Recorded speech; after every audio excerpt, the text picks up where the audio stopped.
Okay, I want you to picture something for a second. You're watching one of those, those amazing high-definition nature documentaries. Mm-hmm.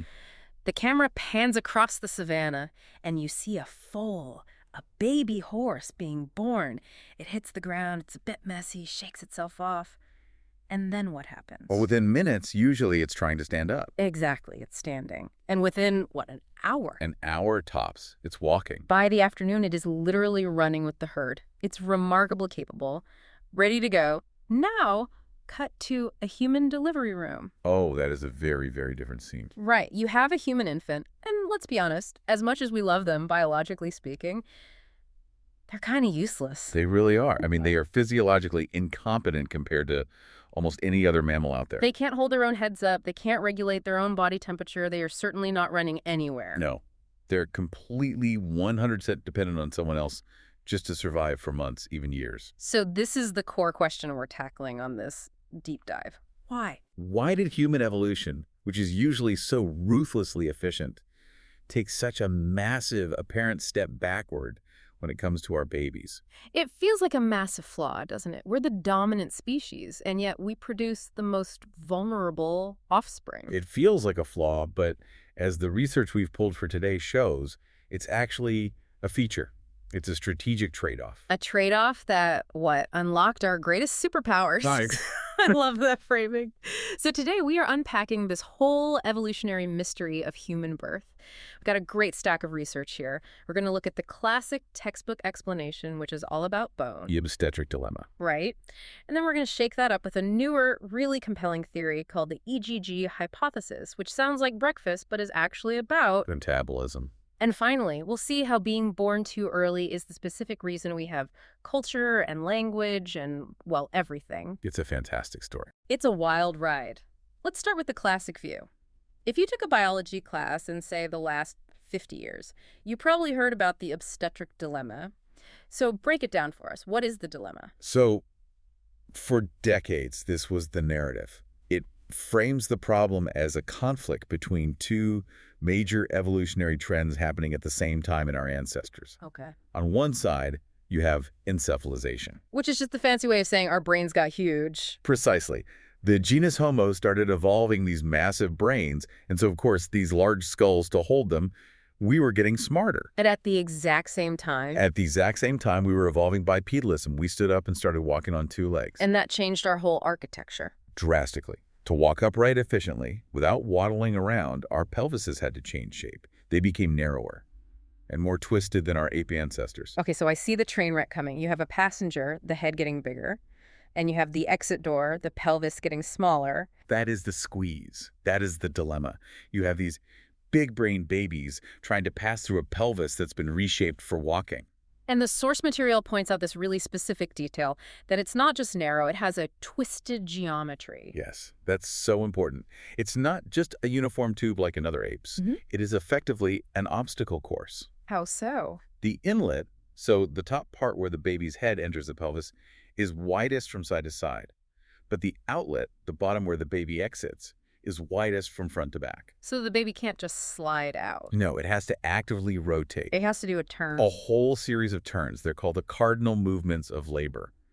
The infant has to rotate its head and then its shoulders to fit through those changing dimensions. And that's why human birth is so long and painful and dangerous compared to other animals? It is. A chimpanzee birth is usually much more straightforward. The baby's head just goes straight through. For humans, it's a biomechanical tightrope walk. So the classic theory says the head is big, the hips are narrow, it's a tight fit, so evolution had to find some kind of workaround. And that workaround was timing. You just get him out earlier. You get them out earlier. To prevent the head from getting physically too large to ever pass through, natural selection favored birth happening early. We're basically evicted before we're fully cooked. In a sense, yes. And the comparative data on this is, it's really striking. At birth, a human brain is only about 25 to 30% of its adult volume. Only 25%. And for a chimp. A chimpanzee is born with a brain that's already about 40% of its adult size. That is a huge difference. It is. And if humans stayed in the womb until our brains reached that same 40% maturity, it just wouldn't fit. It would be physically impossible. The head would be too big. The species would have died out. So the obstetric dilemma creates a hard stop. You have to be born now or you're never getting out. That's the classic argument. Hips versus head. Case closed. Yeah. And for a long time, that was it. But science is never that simple, right? Researchers have started poking holes in this idea. They have. Because there's a huge question that the obstetric dilemma doesn't quite answer. Why didn't we just evolve wider hips? Right. I mean, sure, maybe wider hips make us walk a little less efficiently. Maybe we're not as fast. But wouldn't that be better than the, historically high mortality rate of childbirth? Exactly that puzzle. Evolution is usually really good at solving those kinds of mortality problems. Yeah. And that brings us to the EGG hypothesis. This is the part that really fascinated me because it shifts the focus completely away from bones and... Towards energy. Right. Tell us about EGU. So this is largely based on a 2012 study. EGG stands for the energetics of gestation and growth. Okay, so break this down. What does energetics have to do with when a baby is born? Well, the hypothesis suggests that the real constraint on pregnancy length isn't just the size of the hole in the pelvis. It's the metabolic limit of the mother. She just runs out of fuel. Basically, yeah. Pregnancy is incredibly expensive energetically.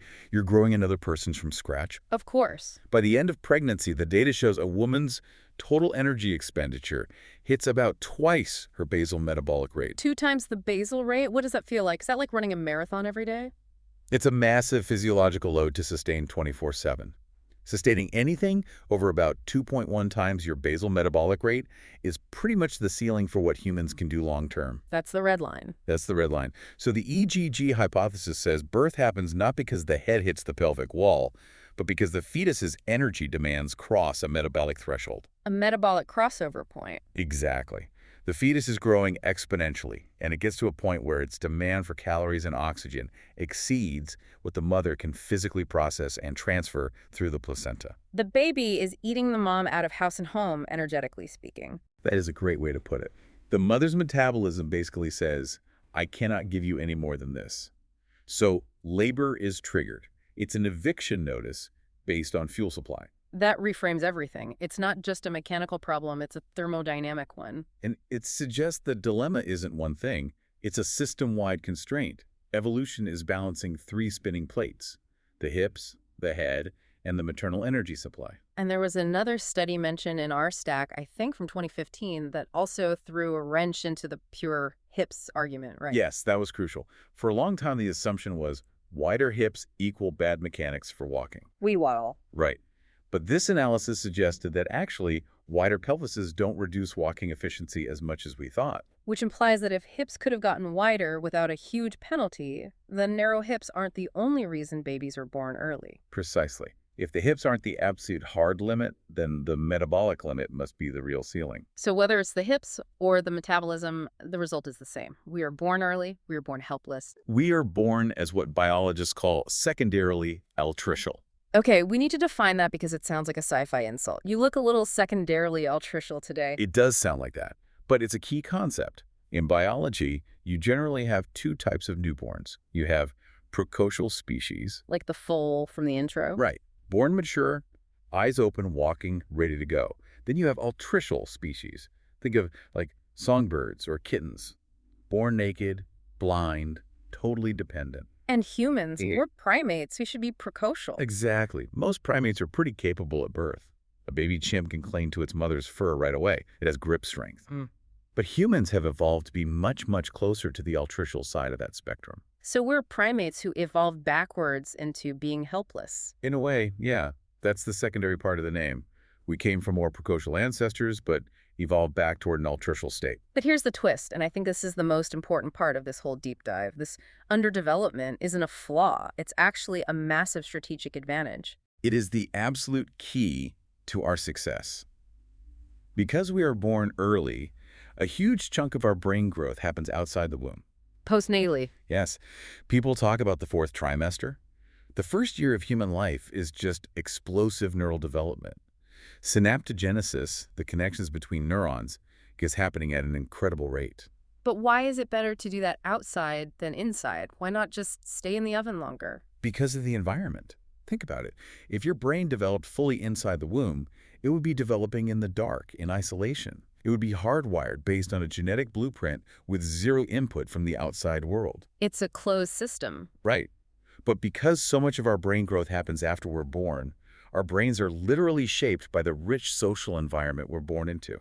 That makes so much sense. It gives us developmental flexibility. We aren't just downloading a preset operating system, we're building the software as we interact with the world. Exactly that. Our neural circuits are being sculpted by the specific sights, sounds, and language around us. It's why humans can adapt to almost any environment on Earth. A baby born in the Arctic and a baby born in the Amazon have the same basic hardware. But they can wire themselves perfectly for their own survival needs. So the helplessness buys us adaptability. That's the trade-off. That's the trade-off. If we were born fully cooked, we'd be rigid. By being born raw, we are malleable. But that comes at a really steep cost. Someone has to take care of this helpless little blob for a long, long time. And that cost is what drove the evolution of our entire social structure. This is where the biology turns into sociology. This connects to the it takes a village idea, right? Absolutely. The thinking is that because human infants are so incredibly dependent, mothers could rarely, if ever, raise them alone. It just wasn't feasible. Yeah, if you have a baby that can't move and needs constant feeding for a year, plus maybe a toddler, you need backup. You can't hunt and gather and hold a baby 24/7. Exactly. This led to what we call cooperative breeding. Care provided by fathers, grandparents, older siblings, the whole group. Biologists call them alloparents. I like that. But chimps don't really do that, right? Not in the same way. Chimp mothers are very possessive of their infants. They don't just hand them off. But human mothers had to. So our biological helplessness actually forced us to become social. It's selected for connection. Think about it. Evolution would have favored individuals who could form strong social bonds, who could read faces and intentions.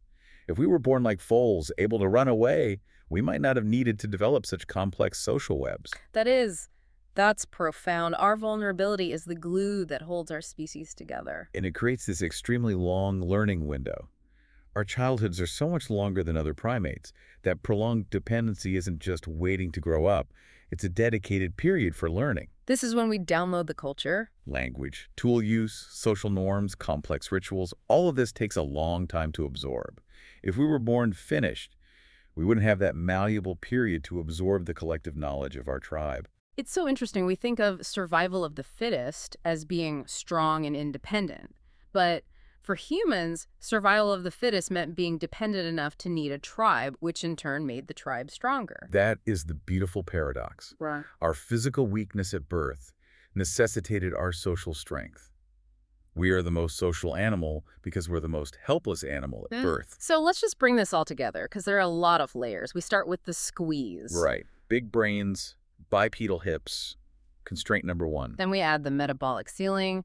Mom just runs out of energy to grow the baby any further inside. Constraint number two, the fuel gauge hits empty. And these two things force the baby out early, leaving it helpless, secondarily altricial. Correct. But that helplessness is what allows the brain to wire itself to the world and forces us to rely on each other, which creates society and culture. You've got it. It is a perfect, elegant example of an evolutionary trade-off. We traded physical ability at birth for cognitive and social potential down the line. It's the ultimate long game. The ultimate long game. It shows how evolution works with intersecting constraints. It's not just one thing. It's anatomy, metabolism, and social structure, all pushing and pulling on each other. It really changes how you look at a newborn. You see this fragile little thing that can't even lift its head, and you think, wow, fragile. But actually, that fragility is the very mechanism that allows it to become human. That's right. The source material ends with a thought that I think just sums it up perfectly. Oh, I know the one you mean. It gave me chills. It points out that the same newborns that can't hold up their own heads, that can't eat or move, these are the same beings that eventually develop symphonies and mathematics and spacecraft. the helplessness is the price we pay for the potential of the human mind. Exactly. If we were born ready to run, we might never have learned to fly. That is a beautiful place to leave it. Next time you see a baby, don't just see a helpless bundle. See a strategic evolutionary masterpiece. Thanks for diving in with us today. Always a pleasure. We'll catch you on the next deep dive. Stay curious.